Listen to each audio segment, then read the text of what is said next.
On a chilly December night in 1984, the city of Bhopal, India, became the site of one of the deadliest industrial disasters the world has ever seen. Without warning, a silent, toxic cloud spread through the air, creeping into homes, choking the streets, and shattering thousands of lives in a matter of hours. This was no natural disaster. It was the result of human negligence, corporate cost-cutting, and ignored safety warnings at the Union Carbide India Limited pesticide plant. At the heart of the disaster was methyl isocyanate, MIC, a highly poisonous chemical that leaked from the plant after water accidentally entered one of the storage tanks, triggering a runaway chemical reaction that no one was prepared to stop. By the early hours of December 3rd, Bhopal was blanketed in toxic gas. Families awoke in panic, coughing, gasping for breath, their eyes burning as they stumbled through the darkness, desperate to escape the deadly air. Some never made it out of their homes. Streets filled with people running for their lives, yet there was nowhere to hide from the invisible killer. Thousands perished that night, and in the days, weeks, and years that followed, the death toll climbed to an estimated 15,000 to 20,000. Even worse, over 500,000 people were left injured or permanently disabled, facing lifelong health problems ranging from lung disease and eye damage to neurological disorders and birth defects among future generations. Entire families were shattered, and the city's landscape was forever changed. What makes the Bhopal gas tragedy so haunting is that it was entirely avoidable. Investigations revealed a chilling story of negligence, broken safety systems, ignored warnings, undertrained staff, and a corporate culture that prioritized cost savings over human lives. The plant had become a ticking time bomb, and on that tragic December night it exploded. Experts later found that the warning systems that might have alerted the community were either turned off or non-functional. The company had been warned before about potential hazards but repeatedly failed to take corrective action. It was not just an accident. It was the result of years of overlooked risks. In the aftermath, survivors fought not just to recover, but for justice.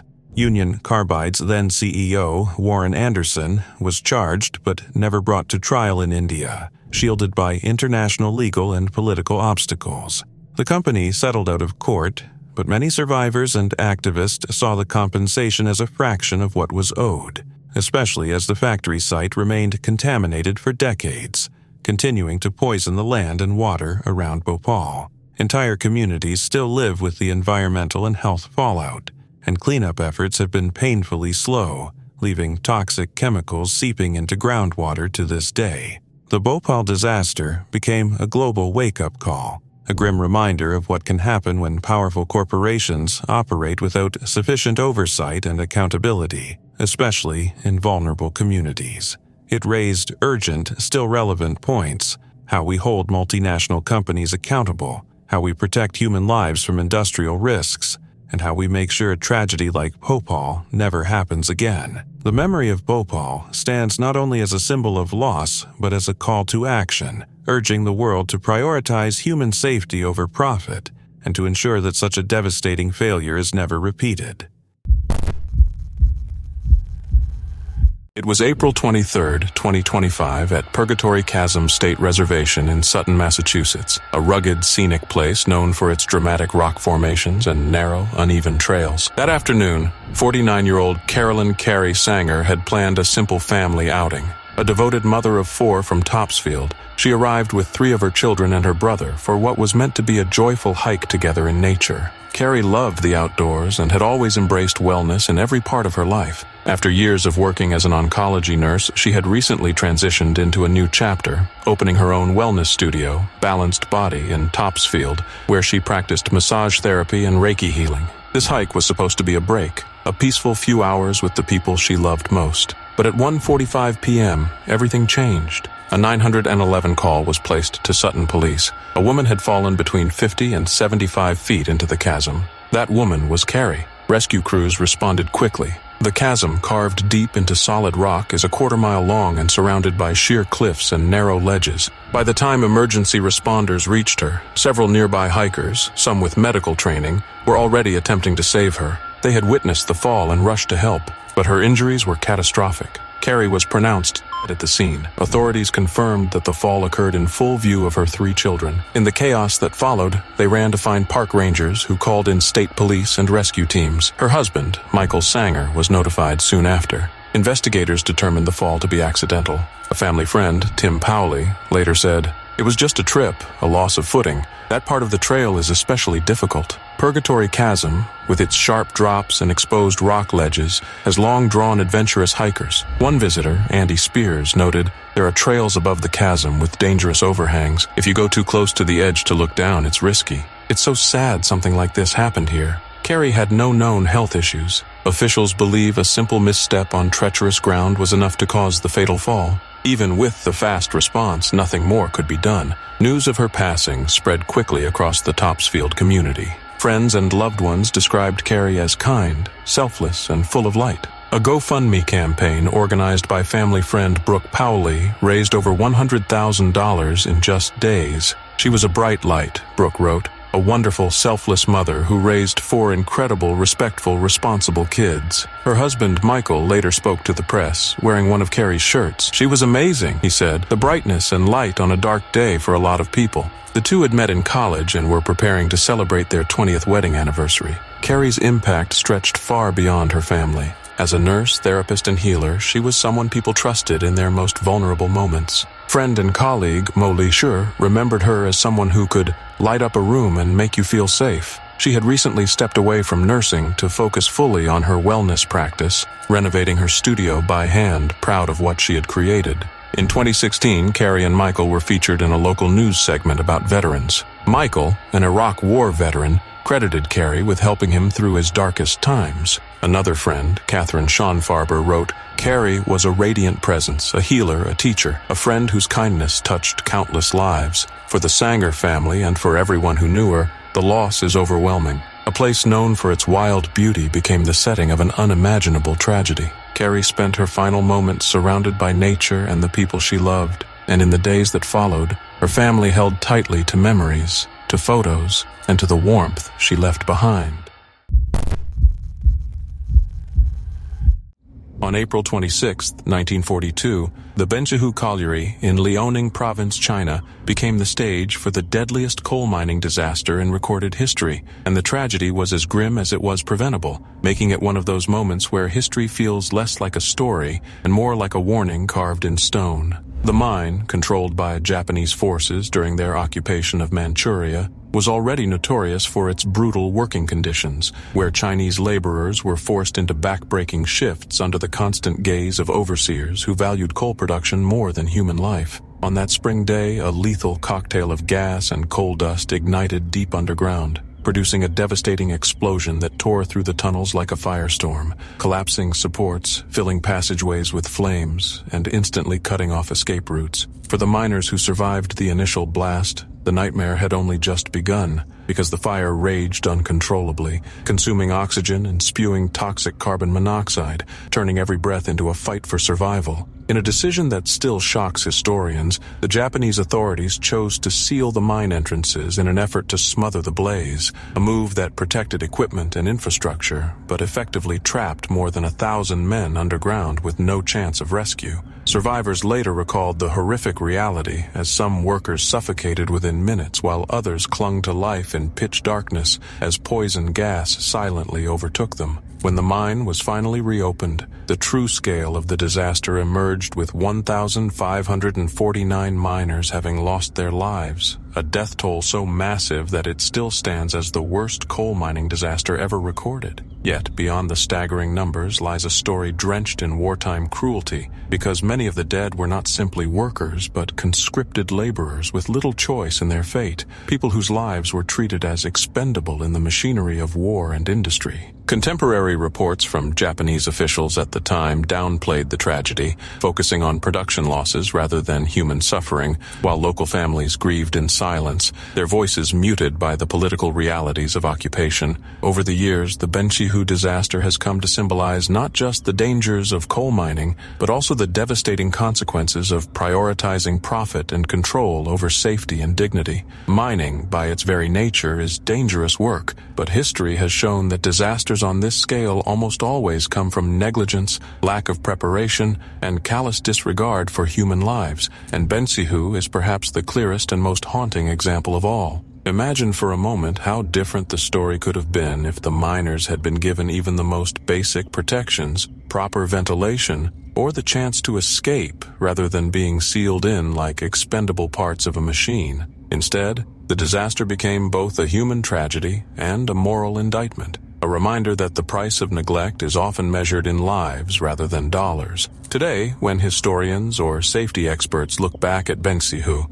it is not just the number 1,549 that shocks them, but the circumstances that allowed it to happen in the first place, such as forced labor, inadequate safety measures, and a mindset that valued coal over people. The miners who perished in Benxihu never got the recognition they deserved during their lifetimes, but their story has endured as a stark lesson, reminding the world that progress and power built on human suffering is a fragile foundation destined to collapse. The Triangle Shirtwaist Factory fire of 1911 is one of the most haunting and pivotal tragedies in American labor history, a moment that forced the nation to confront the brutal realities faced by industrial workers. On March the 25th, 1911, in the heart of Manhattan's Greenwich Village, the Triangle Shirtwaist Factory was bustling with about 500 workers, mostly young immigrant women, many of them just 16-years-old teenagers, some as young as 14. They were crammed into crowded workrooms, stitching away at shirtwaists, the fashionable blouses of the day, under grueling and exhausting conditions. Long hours, low pay, little ventilation, and barely any safety measures were the daily reality for these workers who were simply trying to earn enough to survive. That afternoon, disaster struck in the most devastating way. A small fire, likely caused by a discarded match or cigarette, ignited a pile of fabric scraps on the 8th floor. Highly flammable materials like wooden tables, paper patterns, and fabric piled high, the fire spread with terrifying speed. Workers panicked as thick black smoke filled the air. They tried to reach the exits, but they were met with an unimaginable horror. The doors were locked.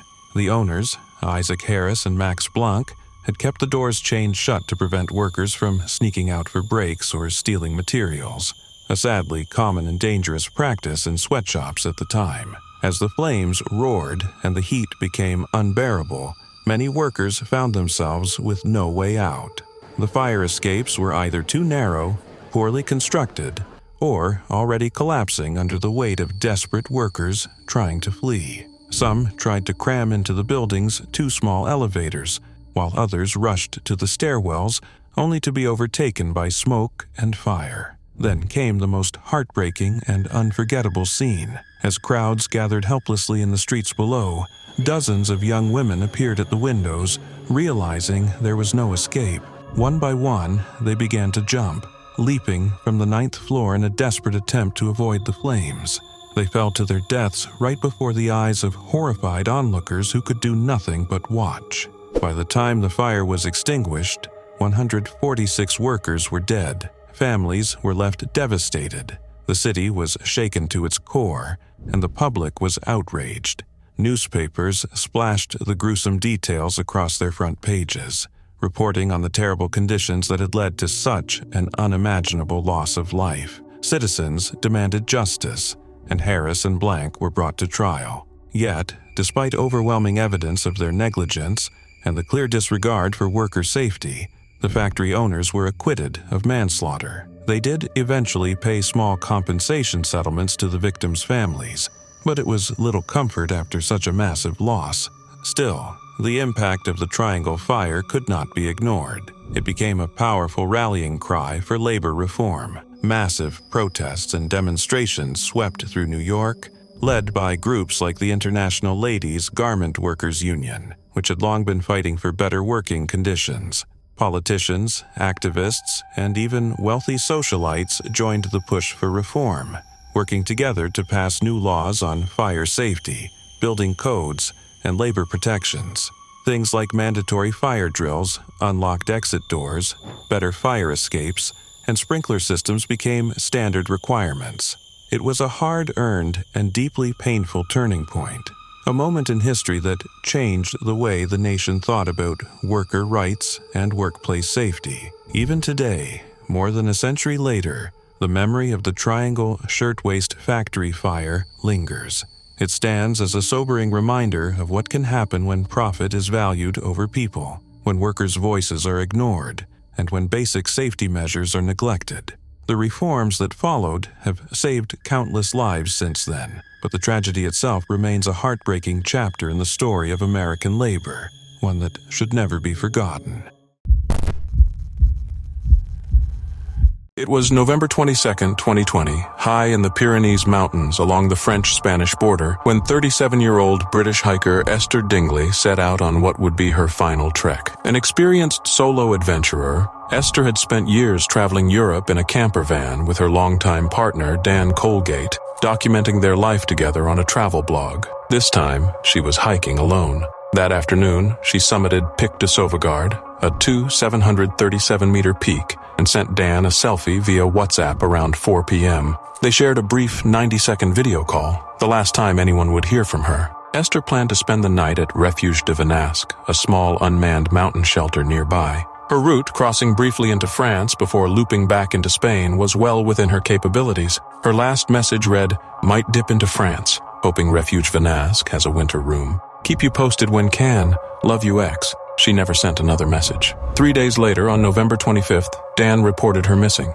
He had been house-sitting just 100 miles away. Authorities from both France and Spain launched a joint search effort across nearly 700 square miles. Drones, helicopters, and alpine rescue teams combed the rugged terrain, but found no sign of Esther. As December brought worsening snowstorms, the official search was suspended until spring. Dan stayed behind, continuing to search whenever weather allowed. He had mapped her planned route in a detailed 23-page document, a route she had personally confirmed before setting out. Still, there were no answers. By February 2021, Dan voiced growing concerns that Esther may have encountered someone, possibly hunters, but authorities continued to treat the case as a tragic accident. When spring arrived and the snow began to melt, the search resumed. On July 23, 2021, a group of mountain runners made a grim discovery near Port de la Glaire, not far from Esther's intended path, a fragment of a human skull. DNA confirmed it was hers. Then, on August 9th, Dan made the heartbreaking discovery himself. After narrowing his search, he found Esther's body about 400 meters below the summit of Pic de la Glaire.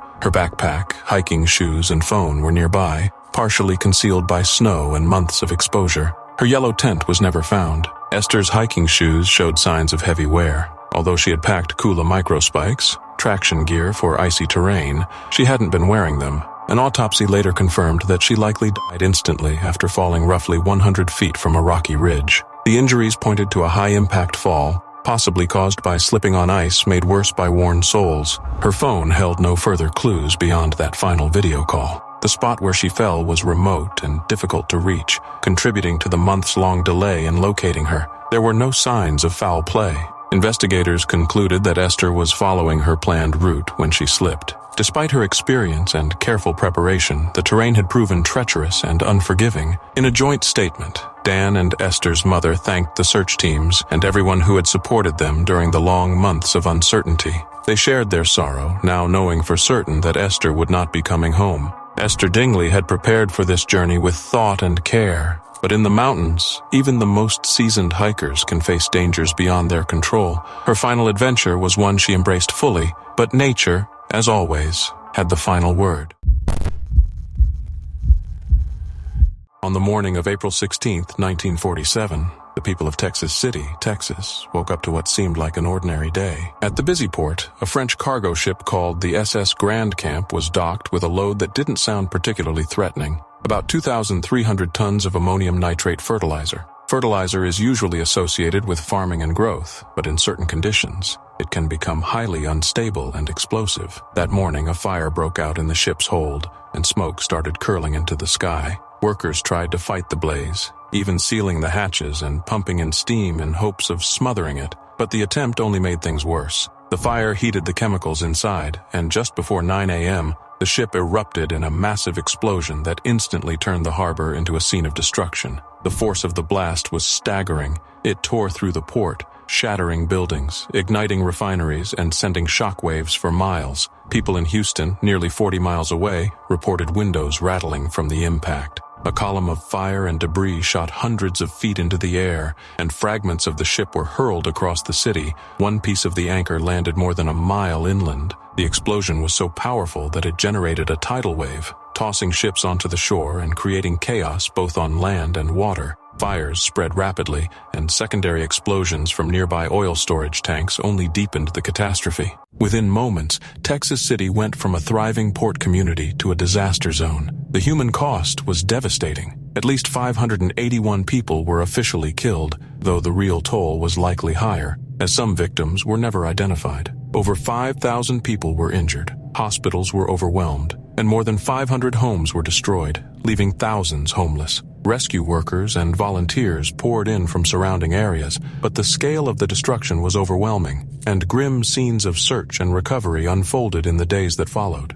Beyond the physical damage, the disaster left scars on the community that took years to heal. The Texas City disaster became a turning point in how the United States handled hazardous materials. It exposed the dangers of storing and transporting volatile chemicals without proper safeguards, and it led to significant changes in safety regulations. It also sparked one of the first major class action lawsuits against the federal government, as survivors and families of victims sought accountability under the newly passed Federal Tort Claims Act. The tragedy served as a painful reminder of how quickly ordinary materials could become deadly under the wrong circumstances. Today, the Texas City disaster of 1947 is remembered not only as the deadliest industrial accident in U.S. history, but also as a lesson in vigilance, safety, and the need to respect the sheer power of the chemicals that fuel modern industry.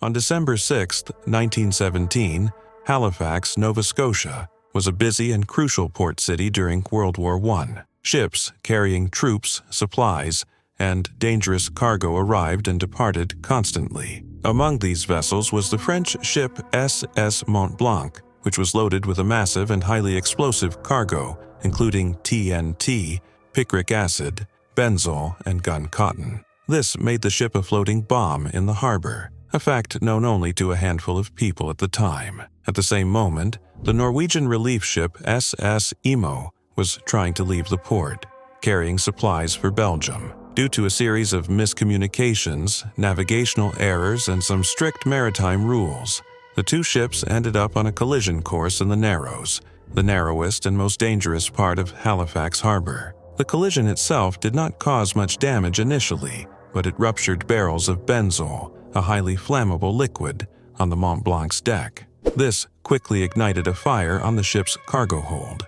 The crew aboard the Mont Blanc realized the extreme danger of their situation immediately and abandoned ship. They rowed away as fast as they could, leaving the burning ship drifting toward the shore.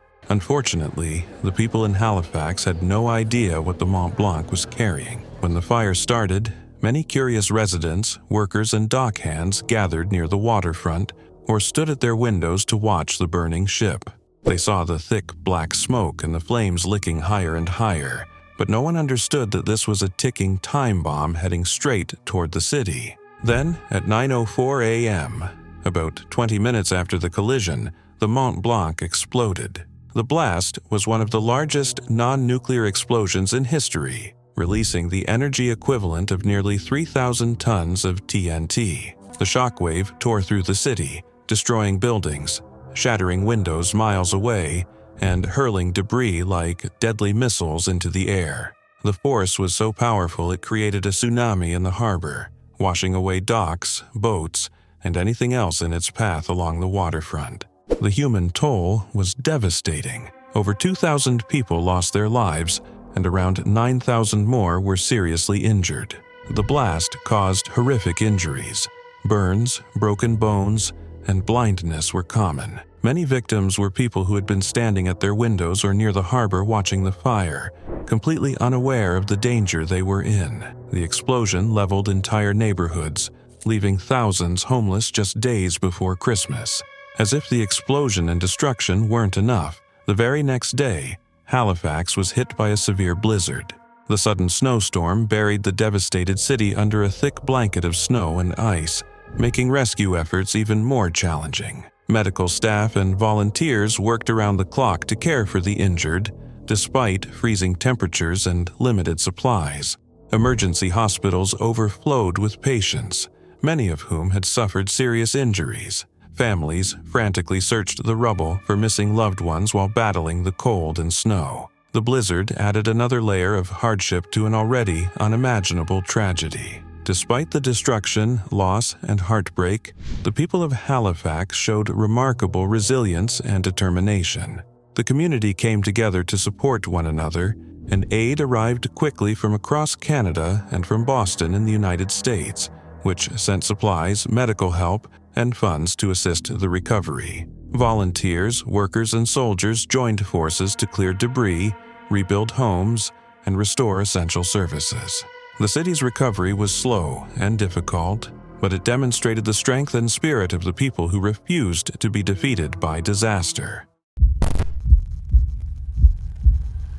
It was March 23, 2025, on the lush and remote Makalea Falls Trail in Kauai, Hawaii, when 26-year-old Gianna Buzzetta reached the place she'd dreamed about for years. A pastry chef from Oceanside, California, Gianna was hiking with her boyfriend, Connor Quinton, on what was supposed to be a peaceful, unforgettable adventure. That morning, she told Connor he had made her dream come true. Gianna wasn't your average hiker. She was the executive pastry chef at June Jolie, a Michelin-starred restaurant in Carlsbad, where she'd worked for 4 years. Her team described her as humble, fiercely hard-working, and incredibly gifted. She was known for her sharp wit, deep love for animals, and generous spirit, often volunteering at shelters and always putting others first. That day had started quietly. Gianna and Connor stood in a shallow pool at the base of the falls, taking in the calm beauty of the jungle around them. Then, out of nowhere, a loud crack echoed across the cliffs. Connor glanced up, trying to locate the source. Moments later, a boulder broke loose from high above, massive, unstoppable. Before they could react, it struck Gianna directly in the head. She collapsed into the water. Connor rushed to pull her out. She was unconscious but still breathing, bleeding heavily. With no cell signal in the remote area, he made a split-second decision. He ran. For 3 grueling miles, he pushed through rugged terrain, thick brush, and over rocks,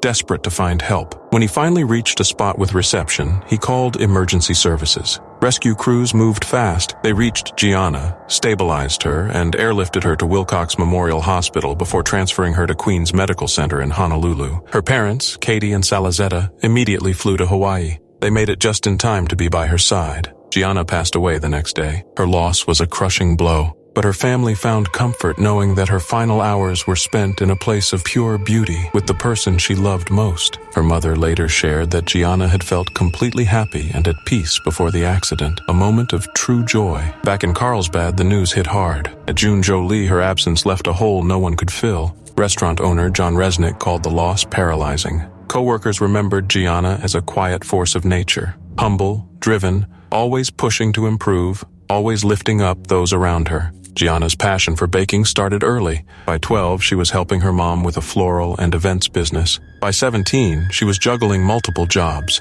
After high school, she studied at the Culinary Institute of America in Napa, trained at Michelin-starred restaurants like Spago and Patina, and returned home to build a career filled with creativity and purpose. Alongside her restaurant work, she ran a thriving private cake business known for natural ingredients, vibrant colors, and delicate balance. After her passing, June Jolie hosted a sold-out benefit dinner on April 7th to help her family. A fundraiser organized by family friend Carly W. quickly gained momentum, raising over $40,000 in just a few days toward a $225,000 goal. The support came from across the country. Gianna was remembered as someone who radiated quiet strength, always checking in on friends, always giving more than she took. Her family expressed deep thanks to the first responders and praised Connor's courage for never giving up. Gianna Buzzetta wasn't just a chef. She was a dreamer, a giver, a force of light. And in her final moments, she was exactly where she had always wanted to be, living her dream. The story of the Monongah mining disaster of 1907 is like something out of a dark industrial-era nightmare, the kind of tragedy that makes you stop and wonder how people ever signed up for this job in the first place. Picture a small West Virginia town, cold December morning, and hundreds of miners, many of them immigrants from Italy, Hungary, Poland, and other parts of Europe, heading down into the Fairmont Coal Company's mines number 6 and Nonate. These guys were the backbone of the industrial boom, digging out coal to fuel America's rapid growth. But on December 6th, everything turned into chaos. At about 10:30 in the morning, a massive explosion ripped through the underground tunnels, sending shockwaves that shook the ground above like an earthquake. Houses rattled, windows shattered, and people in the town rushed out thinking the world itself might be splitting in two. The blast was caused by a lethal mix of coal dust and methane gas, which in a poorly ventilated mine is basically like stacking dynamite and waiting for someone to strike a match. The explosion ripped through the mine shafts, collapsing tunnels, blowing machinery apart,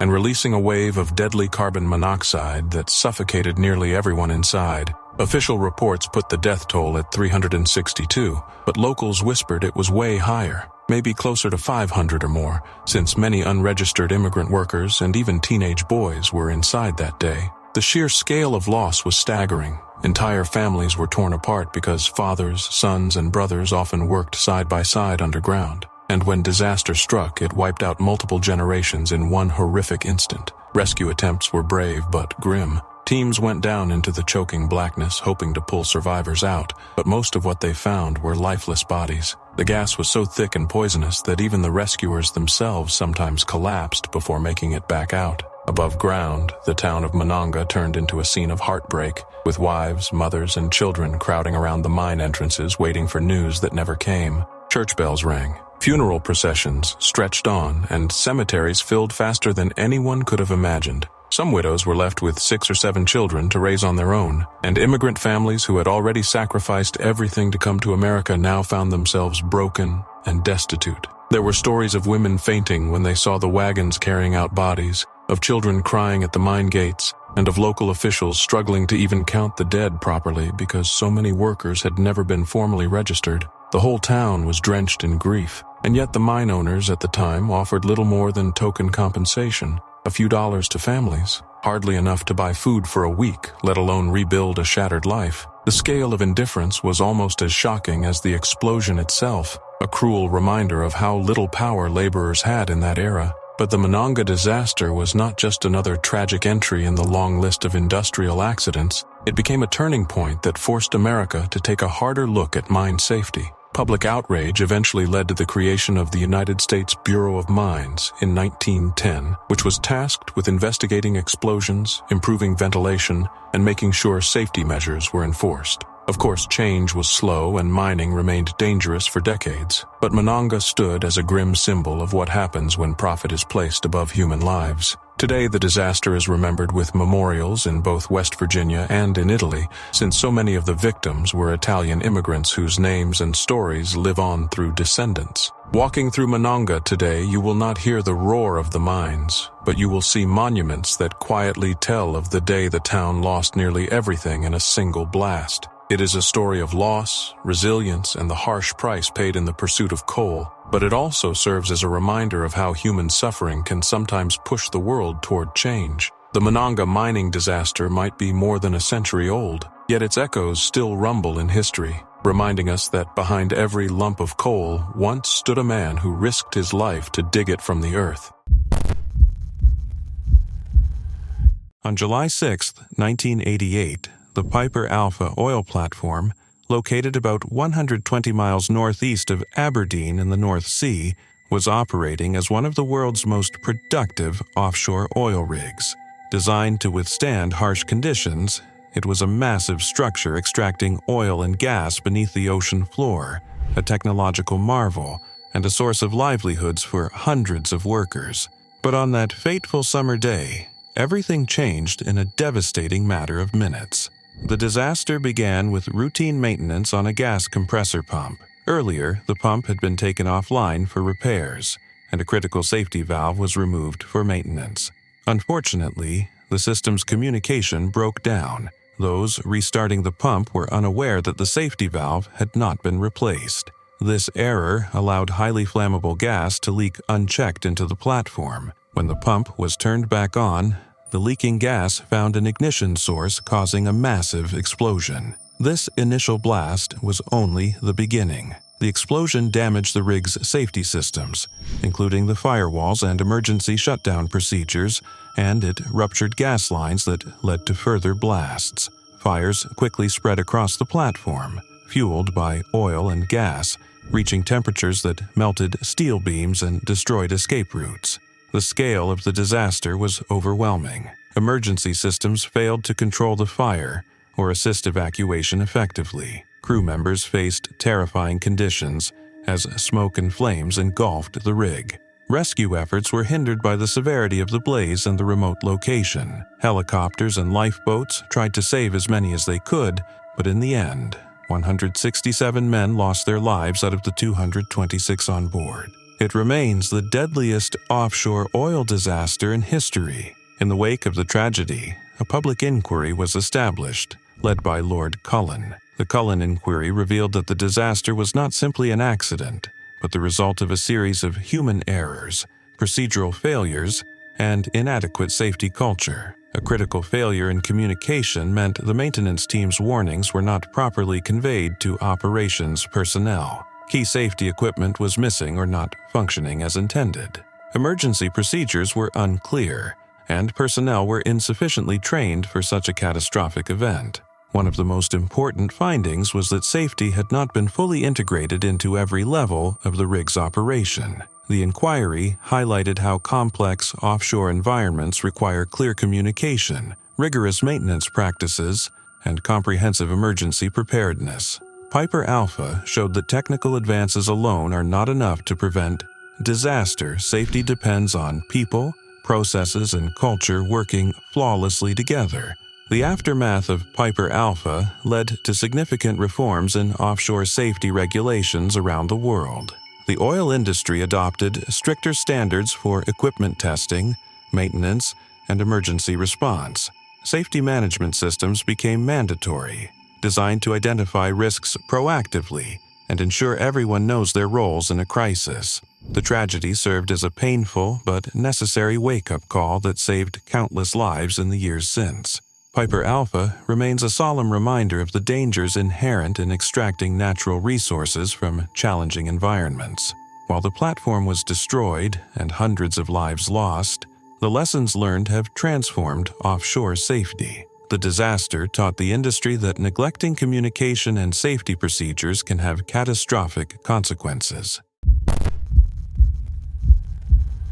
It was October 19, 1968, when a peaceful day in Yosemite National Park turned grim. A group of hikers stumbled upon a horrifying sight near the base of Nevada Fall. 200 feet downstream from the roaring 594-foot drop lay the lifeless body of 24-year-old Evelyn Consuela Roseman from San Francisco. She had gone hiking alone 3 days earlier and never came back. Evelyn was known to be fiercely independent. She worked as a masseuse in Yosemite during the tourist season and loved exploring nature by herself. That October day had typical conditions, cool weather and low river flow, nothing that would suggest danger. So when she vanished, the theory that she'd been swept away by strong currents didn't make much sense. But the circumstances surrounding Evelyn's death weren't just tragic, they were deeply disturbing. Her corduroy pants were ripped and pulled down to her ankles. Her sweater had been pulled over her head, and another black sweater was found nearby. Oddly, she wasn't wearing any undergarments. Stranger still, her purse, containing all her belongings, was found sitting untouched on a footbridge above the waterfall, far from where her body was found. And her body wasn't where it should have been either. If she had fallen, investigators expected to find her directly below the waterfall. Instead, she was 200 feet downstream. This alone raised red flags. The idea that she jumped or even slipped was ruled out pretty quickly. Even if she had, the impact point just didn't line up.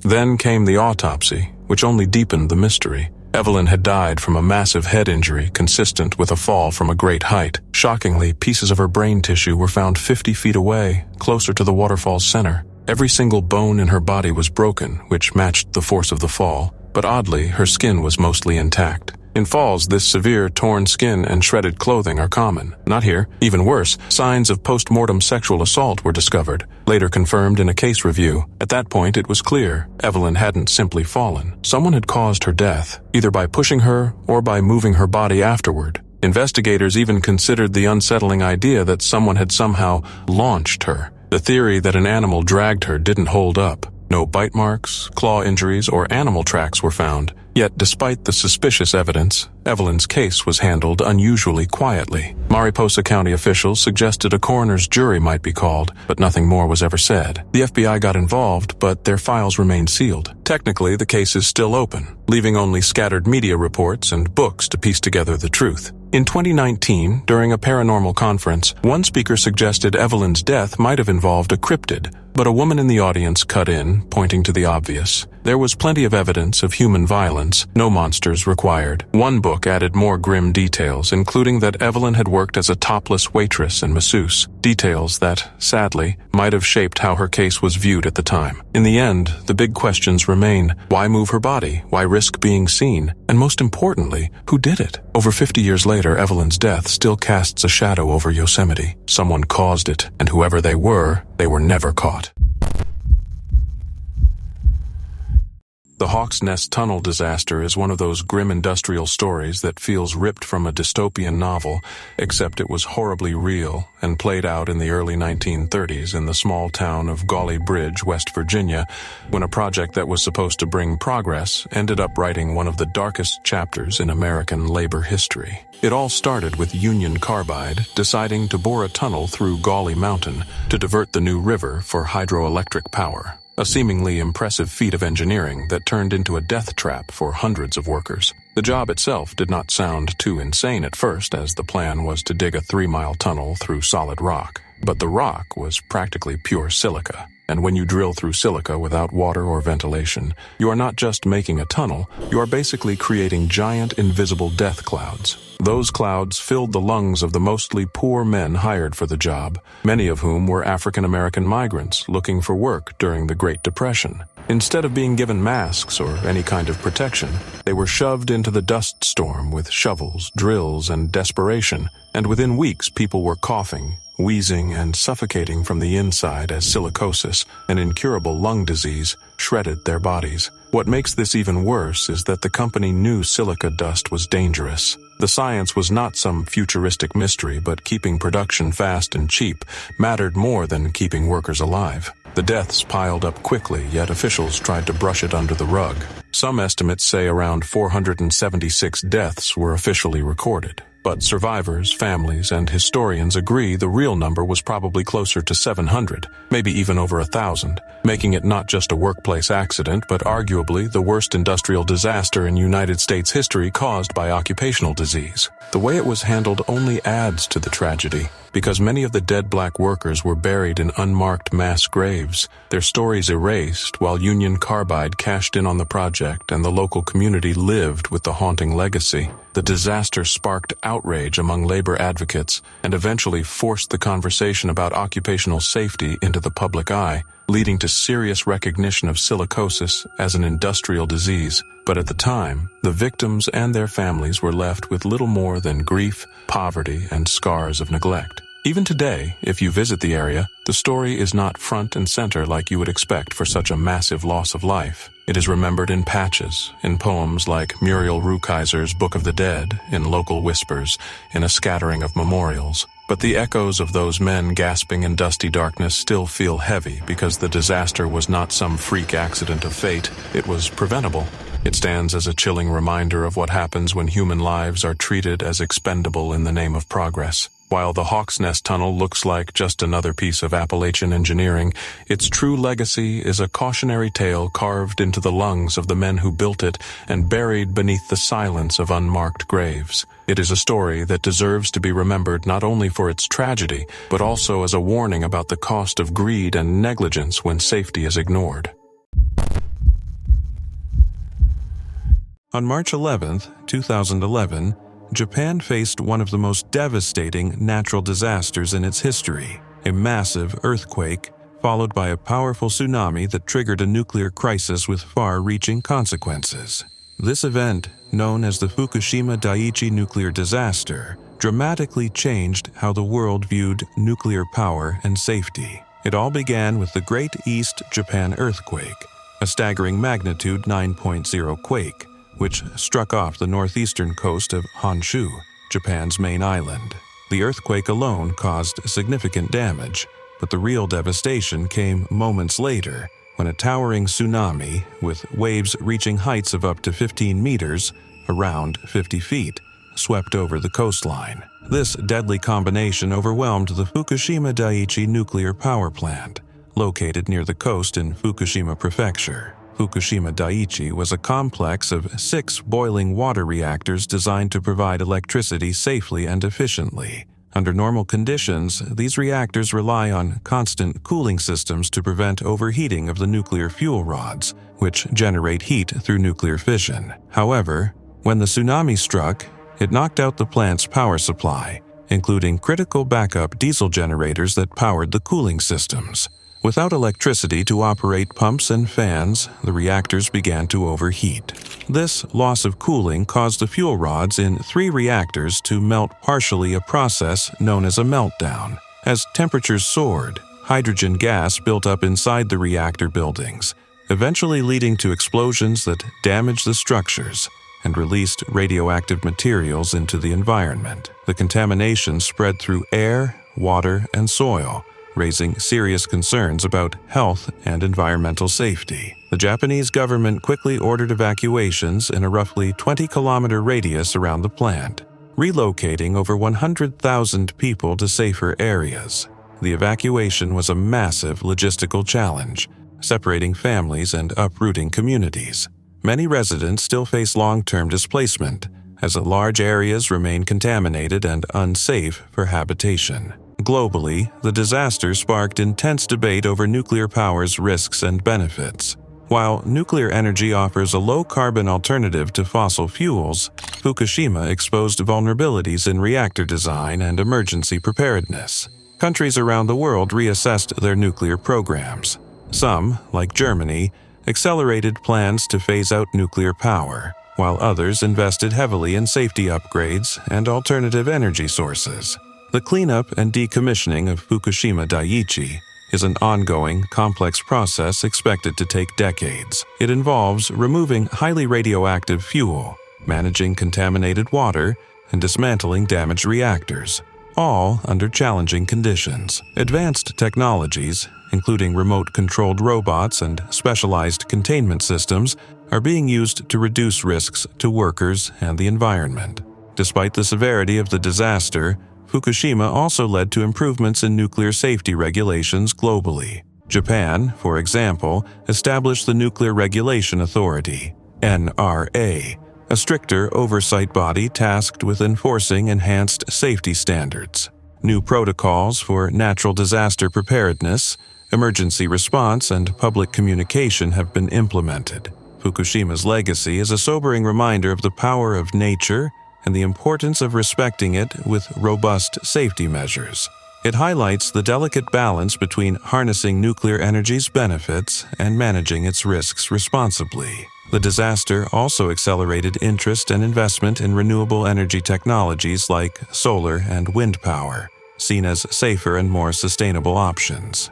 In conclusion, the Fukushima Daiichi nuclear disaster was a pivotal moment in modern history. It was born from a natural catastrophe but magnified by technological failures. Its impacts, social, environmental, and political, continue to influence energy policy and safety practices worldwide. The disaster underscores the need for vigilance, innovation, and a commitment to protecting both people and the planet as we move forward in the complex world of energy production.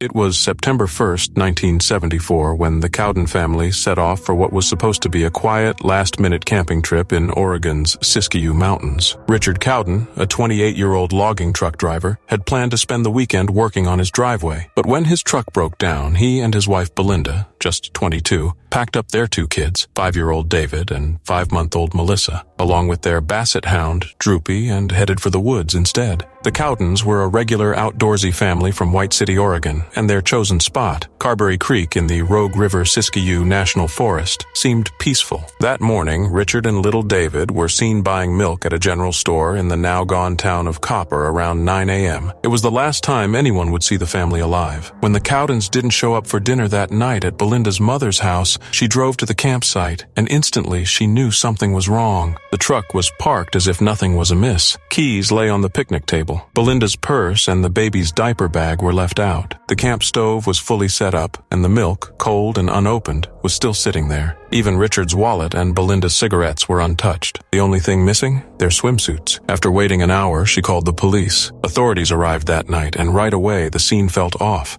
One trooper later said the whole place felt spooky. The next morning, Droopy, the family dog, was found alone, scratching at the general store's door, dirty but alive. It only deepened the mystery. A massive search followed. Hundreds of volunteers, police, forest rangers, and even the National Guard scoured the rugged terrain. Helicopters with infrared sensors scanned from above. Over 25 miles were searched, but there was no trace of the family. Robbery was ruled out, so was drowning or a voluntary disappearance. Everything valuable was left behind, and Richard made enough to support them. Something terrible had happened, but no one could figure out what. Then, 7 months later, on April 12, 1975, two gold prospectors stumbled upon a shallow cave about 7 miles from the campsite. Inside, behind a barrier of carefully placed rocks, were the remains of Belinda, David, and baby Melissa. Just outside the cave, tied to a nearby tree, was Richard. Dental records confirmed the worst. The autopsies were horrifying. Belinda and David had been shot with a .22 caliber rifle. Melissa had been beaten to death. Richard's cause of death couldn't be determined, but it was clear the family had been murdered. Oddly, a search volunteer swore the cave had been empty during earlier searches, suggesting the killer may have moved the bodies. A witness from Los Angeles recalled seeing a suspicious group, a man, a woman, and another man in a pickup near the Cowdens camp. Investigators believed it could have been Dwayne Lee Little, a convicted murderer recently paroled, who was known to be in the area. His girlfriend later confirmed he owned a .22 rifle, and a former cellmate claimed he had confessed. Still, there wasn't enough evidence to charge him. Little is now serving 3 life sentences for another violent attack. But he's never spoken a word about the Cowden case, and to this day, the disappearance and murder of this innocent family remains one of Oregon's darkest, most chilling mysteries. The forest has long buried the truth, and their killer still walks free. On the morning of March 20th, 1905, the city of Brockton, Massachusetts, was alive with the steady rhythm of industry. At the Grover Shoe Factory, one of the area's most important employers, workers filed in as usual, expecting another long day of stitching leather, gluing soles, and keeping production lines moving. The 5-story brick building stood proudly as a symbol of progress and opportunity, housing nearly 400 men and women who relied on it to provide for their families. But in the basement, hidden from sight, a much older and more dangerous presence lurked. The factory's steam boiler, a piece of equipment that powered much of the operation, had been running past its prime, and while it had been patched and checked, it was ultimately a ticking time bomb waiting to ignite disaster. Just before 8 a.m., the unimaginable happened. With a deafening roar, the boiler exploded with such force that it tore through the basement and shot upward, ripping apart the floors above it like paper. The initial blast was so violent that it destroyed the main support columns, causing massive sections of the building to collapse instantly. Those on the lower floors were caught completely off guard, buried beneath falling beams and heavy machinery. The explosion also ignited fires that quickly spread, fueled by shoe materials like leather, fabric, and adhesives, all highly flammable. In moments, what had been a bustling factory was transformed into a nightmare of smoke, flames, and twisted wreckage. Workers screamed for help as the fire consumed the building, and those who managed to survive the initial collapse scrambled desperately for exits that were either blocked or already engulfed in flames. Rescue efforts began immediately, but they were harrowing and dangerous. Firefighters, police, and townspeople rushed to the scene, pulling survivors from the wreckage and braving the inferno to save those still trapped inside. Yet for many, it was too late. The heat was so intense that rescuers could not reach parts of the factory until hours later, by which time the devastation was complete. By the end of the day, 58 people had lost their lives, and more than 150 others were injured, making it one of the deadliest industrial accidents in Massachusetts history. Entire families were shattered, as the victims were not just workers, but fathers, brothers, sisters, and sons, whose livelihoods had been tied to the Grover Shoe Factory. The city of Brockton was plunged into mourning, its tight-knit community shaken to its core. Churches held memorials, streets filled with grieving relatives, and the disaster became the defining tragedy of the town's history. Even those who had not lost loved ones could not escape the weight of sorrow. as the smoke rising from the destroyed building lingered as a haunting reminder of what had been lost. The disaster did not simply fade into memory. In the aftermath, investigators examined the wreckage and found clear evidence that the boiler had been poorly maintained and was no longer safe for operation. Public outrage grew, and the tragedy became a powerful call for reform. Massachusetts soon passed stricter regulations on boiler inspections, setting new standards that would eventually spread across the United States. The Grover Shoe Factory disaster became a grim reminder of the dangers of neglecting industrial safety, especially in an era when factories were rapidly expanding and workers often faced hazardous conditions. For the people of Brockton, it was more than just a news headline. It was a collective scar, a moment when progress had come at a terrible cost. Today, the disaster stands as both a cautionary tale and a turning point, reminding us that safety must never be taken for granted in the pursuit of industry.